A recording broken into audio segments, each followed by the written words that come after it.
May gusto kang babae. Nakangising sabi ni Ka Robert matapos siyang magpakilala at ikwento ang kanyang pakay. Ganun na nga ho, matutulungan niyo kaya ako? Ang gusto ko lang naman ay mapansin niya ako. Ngumisi si Ka Robert. Bata, hindi ka lang niya basta mapapansin. Mababaliw siya sa'yo. Iyon ang kaya kong gawin.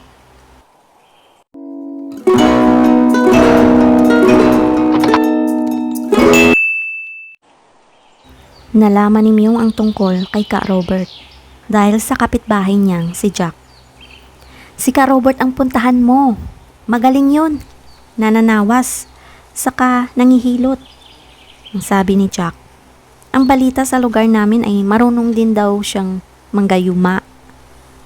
Dahil hindi siya masamahan, binigyan na lang siya ni Jack ng direksyon kung paano puntahan ang lugar ni Ka Robert.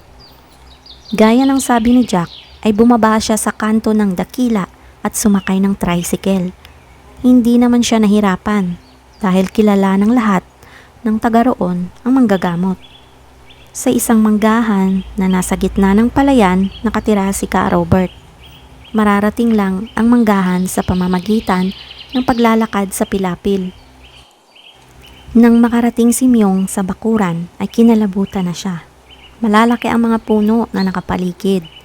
Kakaunti na lang ang liwanag na nakakapasok sa manggahan dahil nasasala na iyon ng mga makakapal na dahon ng mga puno. Ang ingay ng mga tricycle at sasakyan ay mahinang huni na lang na halos hindi na marinig. Parang nakakarating tuloy si Myung sa ibang mundo. Hindi naniniwala si Myung sa mga katulad ni Ka Robert pero naisip niyang wala na ring mawawala kung susubukan niya. Isipin na lang niya si Rose. Pakiramdam niya ay susubukan niya ang kahit na ano. May 3 kubo sa manggahan na sa gitna ang pinakamalaki. May mga babae siyang nakita sa labas ng isang kubo. Lumapit si Myung sa 4 na babae na nakita niyang naghahanda pala ng lulutuin. Good morning ho. Nandyan ho ba si Ka Robert? Napansin niyang may hitsura ang mga ito at sa tingin ni Myung ay halos kaedad niya o mas bata pa sa kanya. Simple lang ang kanilang ayos at pananamit pero hindi maikukubli ang kanilang ganda. Nandyan siya. Itinuro ng isang babae ang pinakamalaking kubo. Tumuloy ka na lang. Parang hindi interesado ang mga ito kay Myung. Ni hindi tinanong kung sino siya at kung ano ang pakay niya. Inabutan ni Myung na kagigising pa lang si Ka Robert. Payat at kulubot na ang balat ng manggagamot. Walang kakaiba sa matanda maliban sa mga matang nanlilisik at bumabaon kung makatingin. May gusto kang babae. Nakangising sabi ni Ka Robert matapos siyang magpakilala at ikwento ang kanyang pakay. Ganun na nga ho. Matutulungan niyo kaya ako? Ang gusto ko lang ay mapansin niya ako. Ngumisi si Ka Robert. Bata, hindi ka lang niya basta mapapansin. Mababaliw siya sa'yo. Iyon ang kaya kong gawin. Tumayo si Ka Robert. Pumunta sa pintuan ng dampa at may tinawag. Bumalik ito sa pagkakaupo. Isa-isang nagpasuka ng 4 na babae sa labas at pinatayo sila ni Ka Robert sa paligid niya. Kaya kong gawin ito para sa iyo, bata. Nakatingin ang manggagamot na nagmamalaki kay Myung at saka na lamang naunawaan ng binata ang ibig sabihin ni Ka Robert.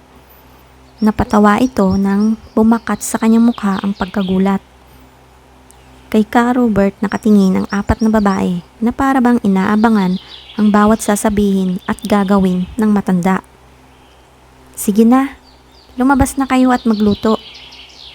Utos ni Ka Robert sa 4 at lumabas na ang mga ito na walang imik. Bumilib na talaga si Myung kay Ka Robert. Sa itsura at tanda ay tsak na gumagamit ito ng gayuma. O kung anuman, para makuha ang 4 na babaeng iyon. Nasabik si Myung sapagkat naisip niyang maaari ngang magkakatotoo ang pangarap niya. Magkano po ang magiging bayad kung sakaling tulungan niyo ko? Matagal na nakatingin lang sa kanya ang matanda. May kung anong nagsasabi kay Myung na hindi niya maaaring pagkakatiwalaan si Ka Robert dahil para na siyang nakikipagkasundo sa demonyo kung sakali. Ngunit maisip lang niya si Rose ay nawawala ang lahat ng pagdadalawang isip ni Myung. Saka na natin pag-usapan yun, sabi sa kanya ni Ka Robert. Basta, magdala ka ng kahit na anong gamit ni... Ano nga palang pangalan niya? Rose ho. Rose? Rose Reyes. Rose Reyes. Ulit ni Ka Robert. Hindi gustong marinig ni Myung na inuulit ni Ka Robert ang pangalan ng kanyang mahal. Ngunit hindi na niya ito mapipigilan. Magdala ka ng kahit anong gamit niya. Madalas niyang hinahawakan at saka ng litrato niya. Lumuwas si Myung na mabigat ang kalooban. Natatakot siya sa kanyang ginawa at gagawin. Ngunit kapag naiisip niyang maaaring maging kanya si Rose, ay bumabalik ang lakas ng kanyang loob. Nakatingin sa labas ng bintana ng bus si Myung, ngunit hindi niya nakikita ang mga nagdadaanang tanawin. Iba ang nakadisplay sa isip niya. Umuwi raw siya sa bahay matapos ang maghapong pagtatrabaho, ngunit siya hindi pagod. Sa halip, masaya siya at sabik na sabik. Sasalubong sa kanya ang isang napakagandang pangitain, si Rose, ang kanyang asawa, na nag-aalalang aasikasuhin siya at ipaghahain ng hapunan. Kahit ilang taon na silang nagsasama, ay napakaganda pa rin ni Rose. Hindi siya makapagpigil at yayapusin niya ito at hahagkan. Kunwaring pipigla si Rose, ngunit hindi yon magtatagal. Sir, saan kayo? Naabala ng konduktor ang pangarap ni Myung. Sa dakila, naiinis niyang sagot. Binutasan ng konduktor ang tiket para sa kanyang pamasahe at inabot sa kanya. Gustuhin mang bumalik ni Myung sa kanyang pangarap ay hindi na niya kaya. Sayang, hindi siya nakatiis at binuksan niya ang kanyang bag mula sa isang paper bag at dinukot niya ang isang panyong bulaklakin. Naamoy niya agad ang banayad ng bango nito at agad na pumasok sa isip niya ang larawan ng may-ari ng panyo, si Rose, at agad siyang napapikit. 2 taon na niyang kasama sa opisina si Rose at ganoong katagal na rin siya nahuhumaling sa dalaga. Sa loob ng panahon na iyon ay hindi nabawasan. Sa halip ay lalong tumindi pa ang pagtingin niya sa dalaga. Parang masarap na torture na magkasama sila maghapon sa loob ng 5 araw sa isang linggo. Masarap dahil nakikita, nalalapitan at nakakausap niya ang kanyang mahal. Torture dahil hindi niya magawang masabi rito ang nararamdaman niya. Feeling kasi ni Myung ay hindi siya ka-level ni Rose. She's way out of your league. Iyon ay minsan na nasasabi ni Myung sa kanyang sarili. Unang-una ay napakaganda ni Rose. Maputi, napakakinis ng balat. Nangungusap ang mga mata na napapaligiran ng mga pinakamahahabang pilik mata na nakita ni Myung sa buong buhay niya. Dahil pitit ay parang manikang dapat alagaan ang dating ni Rose para kay Myung. Kung maaari nga lamang na siya nang mag-aalaga rito. Pero pakiramdam ni Myung ay masyadong maganda si Rose para sa kanya. Isa pang nakakahadlang sa kanyang panliligaw at pagtatapat kay Rose ay galing ito sa may kayang pamilya. Kahit hindi nga ito magtrabaho at ay mabubuhay pa rin ng marangya ang dalaga. Maganda, mayaman at matalino. Out of his league talaga. Ngunit biglang nagkaroon ng pag-asa si Myung. Ang susi sa pag-asang iyon ay ang panyong hawak niya. Nakipagsapalaran siyang nakawin ng panyo sa table ni Rose. Magkatabi ang table nila sa opisina at nang umalis ito, sandali, ay sumalisi siya para kuhanin ang panyo napatay mali siya si Myung nang magbalik ang dalaga at mapansing nawawala ang kanyang panyo. Sa tulong ng panyong iyon at ni Ka Robert ay matutupad niya ang kanyang mga pangarap. Nagtaasan ulit ang mga balahibo ni Myung nang makarating siya sa manggahan ni Ka Robert. Nakilala na siya ng mga asawa ng manggagamot at agad na siyang pinapasok sa pinakamalaking kubo kung saan tumutuloy ang matanda.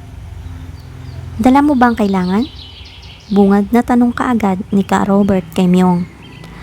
Opo, nakakuha ko ng panyo niya. Kinuha ni Myung ang panyo ni Rose mula sa bag at inabot sa matanda. Inamoy ng manggagamot ang panyo. Ang bango. Ninakaw mo to, no? Hindi po. Pinagtawanan lang siya ng matanda. Nasaan ang litrato niya? Kinuha ni Myung ang kanyang wallet at mula doon ay ang picture ni Rose. Kinuha niya iyon sa Facebook account ng dalaga at ipinaprint. Napatitig ng matagal ang matanda sa larawang inabot niya. Napakaganda niya, sabi ni Ka Robert. Oo, kaya nga ako na-inlove sa kanya, sabi ni Myung na may halong pagmamalaki. Napakaamo ng mukha niya, sabi ng matanda na nakatitig pa rin sa litrato.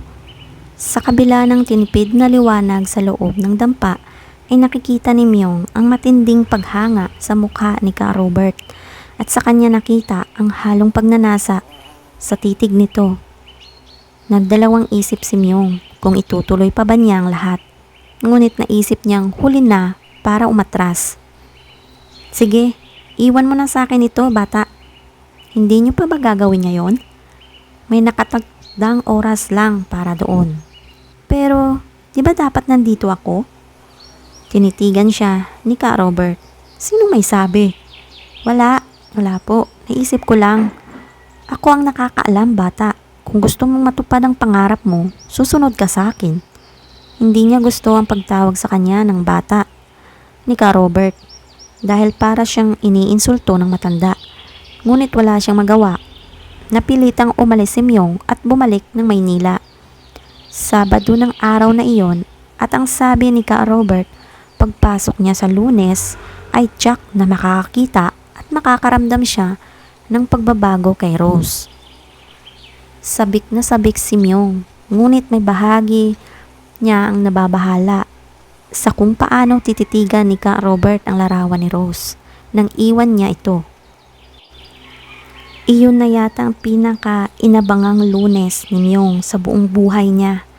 Doble ang oras na ginugol niya sa paliligo kaysa karaniwan at halos ibuhos niya sa kanyang katawan ang mamahalin niyang kulon. Bumili rin siya ng bagong polo, pantalon at sapatos para sa araw na iyon. Gusto niyang maging gwapo sa paningin ni Rose kapag una siyang nakita nito sa araw na iyon. Dapat ay nabago na ang paningin nito sa kanya. Kung dati ay kaibigan na ang pinakamatinding pwedeng marating niya sa dalaga, ngayon ay iba na. Wala siyang dudang matutulungan siya ni Ka Robert dahil nakita niya kung ano ang kaya nitong gawin. Halos sumabog si Myung sa pananabik habang bumabiyahe. Sinadya niyang magpa-late para nandoon si Rose pagdating niya. Late ka rin? Seryosong bungad sa kanya ni Miss Marga na supervisor nila nang pumasok siya sa department nila. Na-traffic ko kasi ako. Paliwanag ni Myung, masaya pa rin siya. Si Rose, wala pa rin? Lunes na Lunes, ang daming trabaho tapos ganyan ang attitude nyo? Tinanaw ni Myung ang pwesto nila ni Rose. Wala pa nga ang dalaga. Hindi na niya narinig ang ibang sinabi ni Miss Marga. At matamlay siyang naupo sa chair niya. Kung ano ang ayos ng table ni Rose nang iwan iyon ng dalaga noong Biyernes ay ganoon pa rin iyon. Hindi pumasok si Rose ng Lunes. Wala pa rin si Rose ng Martes at Miyerkules. Hindi sinasagot ng dalaga ang tawag sa cellphone. Pero may nakakontak sa pamilya ng dalaga at nagulat ang lahat sa balita. Nakipagtanan daw si Rose. Nagulat ang lahat dahil wala silang nababalitaan na may nobyo ang dalaga. Kung ano-anong chismis na ang kumalat kung sino ang sinamahan ni Rose. Natakot si Myung. Hindi niya maintindihan kung ano ang nangyari.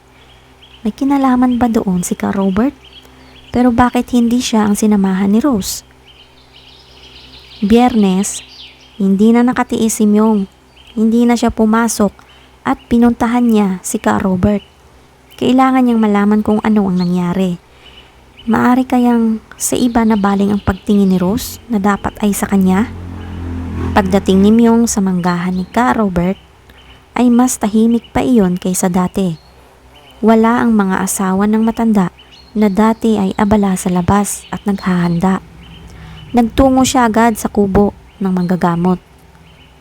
Ka Robert, nandyan ho ba kayo? Tumuloy ka, utos ng boses ni Ka Robert mula sa loob.